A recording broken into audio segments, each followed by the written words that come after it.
ഒന്ന് കാണാൻ വെറുതെ ഇറങ്ങുന്നേ ഉള്ളൂ കേട്ടോ. ഇല്ല, ഇന്ന് ഇങ്ങനെ നിങ്ങളെയൊക്കെ കാണാൻ വേണ്ടി ഇറങ്ങിയതാ. അപ്പായ്ക്ക് ആരോഗ്യമൊക്കെ തിരികെ കിട്ടിയാൽ ഒത്തിരി സന്തോഷം തോന്നിയോ? ഈശോയ്ക്ക് നന്ദി പറഞ്ഞോ? സത്യമായിട്ടും ജോഷിയൊക്കെ അവിടെ തിരുവനന്തപുരത്ത് ചികിത്സ തുടങ്ങിയത് എങ്ങനെയാണെന്ന് പറയാമോ? ഡിസംബർ ആദ്യമായിരുന്നു നമ്മളിത് വായിടകത്തൊരു ചെറിയ ഇതായിട്ട് കണ്ടു, വട്ടത്ത് ഇങ്ങനെ വെള്ളപ്പൂപ്പൽ പോലെ. അങ്ങനെ പിന്നെ വണ്ടാനത്ത് കൊണ്ട് കാണിക്കുമായിരുന്നു. അവിടെ കാണിച്ചു. ആദ്യം വണ്ടാനം മെഡിക്കൽ കോളേജിൽ അവിടെ കാണിച്ചു. അന്നേരം ഇപ്പം അവര് സംശയം ഇങ്ങനെ പറഞ്ഞു. അങ്ങനെ പിന്നെ ബയോപ്സിക്ക് എടുക്കണമെന്നൊക്കെ പറഞ്ഞു. അങ്ങനെ ഒരു ദിവസം ബയോപ്സി പിന്നെ ചെല്ലുമായിരുന്നു. നാക്കിന് മാത്രമായിരുന്നോ അതോ ഉള്ളിലോട്ടും വല്ലതും ഉണ്ടായിരുന്നോ? ഉള്ളിലോട്ടും നാക്കിൽ തന്നെയായിരുന്നു? നാക്കിന്റെ സൈഡിലായിരുന്നു. വണ്ടാനത്തുനിന്ന് നേരെ RCCയിലേക്ക് പോരുമായിരുന്നോ? വണ്ടാനത്തുനിന്നും പിന്നെ ഇതെടുത്ത് പോസിറ്റീവ് ബയോപ്സി റിസൾട്ടിൽ അറിഞ്ഞു. അപ്പം അന്നേരം ഇപ്പൊ പിന്നെ നമ്മള് അങ്ങനെ RCCയിലോട്ട് പിന്നെ ഫ്രീ ആയിരുന്നു. ആണല്ലേ?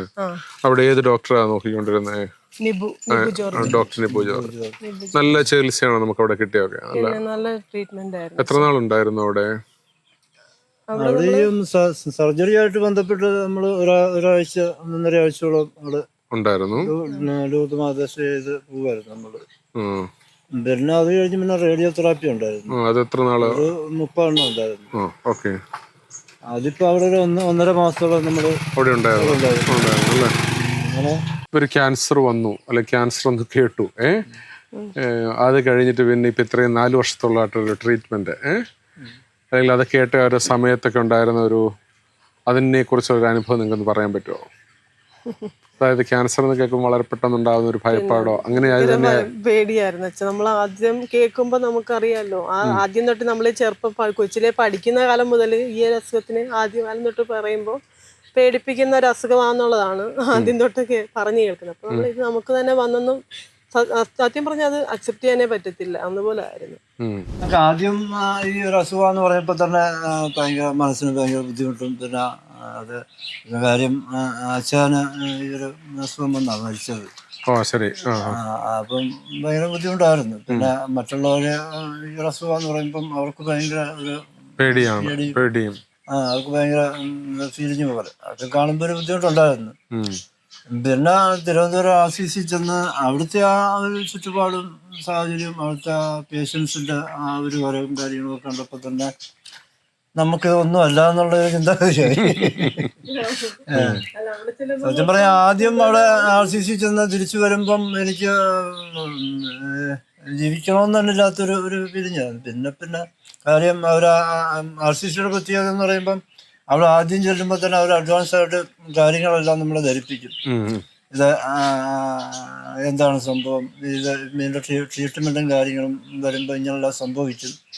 ആദ്യം തന്നെ ഈ സൈഡിലെ 5 പല്ലോളം എടുക്കണം, അണപ്പല്ല്. അപ്പൊ ഭയങ്കര ബുദ്ധിമുട്ടായിരുന്നു. അതുകൊണ്ടാണ് മെഡിക്കൽ കോളേജ് എടുത്തത്. 2-3 ദിവസം കൊണ്ടൊക്കെയാണ് അവര് എടുത്ത് മാറ്റിയത്. അപ്പൊ അതൊക്കെ ചെയ്യണമെന്നൊക്കെ പറഞ്ഞപ്പം തന്നെ ഭയങ്കര ബുദ്ധിമുട്ടായിരുന്നു. പിന്നെ RCCയിലെ ആ ഒരു പിന്നെ ചെന്ന് കഴിഞ്ഞപ്പോൾ നമുക്ക് പിന്നെ ധൈര്യമായി. കുടുംബാംഗങ്ങളൊക്കെ ഒരു സപ്പോർട്ടായിരുന്നോ?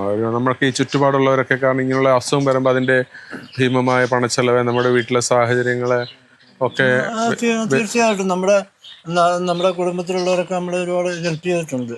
നമുക്ക് സാമ്പത്തികമായിട്ടാണെങ്കിലും അത് കൂടാതെ നമുക്ക് എല്ലാവരും നമുക്ക് വേണ്ടി പ്രാർത്ഥിക്കുന്നുണ്ടായിരുന്നു. ഫോൺ വിളിക്കുന്നവരെല്ലാം പറയുന്നുണ്ട് നമുക്ക് വേണ്ടി പ്രാർത്ഥിച്ചെല്ലാവരും. ആ പ്രാർത്ഥന ആരെങ്കിലും പിന്നെ സാമ്പത്തികമായിട്ടൊക്കെ സഹായിച്ചു ഒരുപാട് പേര്. നിങ്ങൾക്ക് അവിടെ ആ സ്റ്റേ ചെയ്ത സമയത്തെ നമ്മൾ അവിടെയാണെങ്കിലും പല രോഗികളൊക്കെ ഉണ്ടല്ലോ, പല കൊച്ചു കുഞ്ഞുങ്ങളുണ്ട്, പ്രായമായവരുണ്ട്, പല സ്റ്റേജിലുള്ളവരുണ്ട്, 1st stage, 2nd stage, 4th stage, high grade. അപ്പം ചിലപ്പോൾ അവരിൽ ചിലരുടെ ജീവിതം നമ്മളെ കുറച്ചും കൂടെ ബലപ്പെടുത്തിയിട്ടുണ്ട്. എന്ന് വെച്ചാൽ അവർക്ക് ഇത്രയും അധികം ഉണ്ടായിട്ട് അവരുടെ രോഗത്തിൽ നിൽക്കുന്നത്. അങ്ങനെ അവിടെ ഏതെങ്കിലും സ്വാധീനിച്ച രോഗികൾ ആരെങ്കിലും ഉണ്ടോ, അല്ലെങ്കിൽ ആരെങ്കിലും? തീർച്ചയായിട്ടും നമ്മൾ ആ ഒരു കൊച്ചു കുഞ്ഞിനെയും കൊണ്ട് അവിടെ ആ സമയത്തായിരുന്നു. അപ്പം അതിന് എന്തായിരുന്നു അത് ബ്ലഡ് ക്യാൻസർ ആയിരുന്നല്ലേ? എയ്ഡനാണോ? അല്ല, തൃശ്ശൂരിൽ നിന്നാണ് വന്നത്. ഷിമിയുടെ എയ്തൻ. കൊച്ചു കുഞ്ഞ് അതിനെ അവനാ കുഞ്ഞു കൊച്ചല്ലായിരുന്നു, അവനാ ഞാൻ കൊച്ചിന്റെ നല്ല. മോനെ സ്കൂളിലൊക്കെ പോകാൻ തുടങ്ങി. ഇപ്പൊ അവനെ ഞാൻ സ്റ്റാറ്റസ് കാണാറുണ്ട്. കാണുന്നുണ്ട്, ഞാൻ ഫോൺ നമ്പർ കിട്ടുന്നുണ്ട് അച്ഛാ.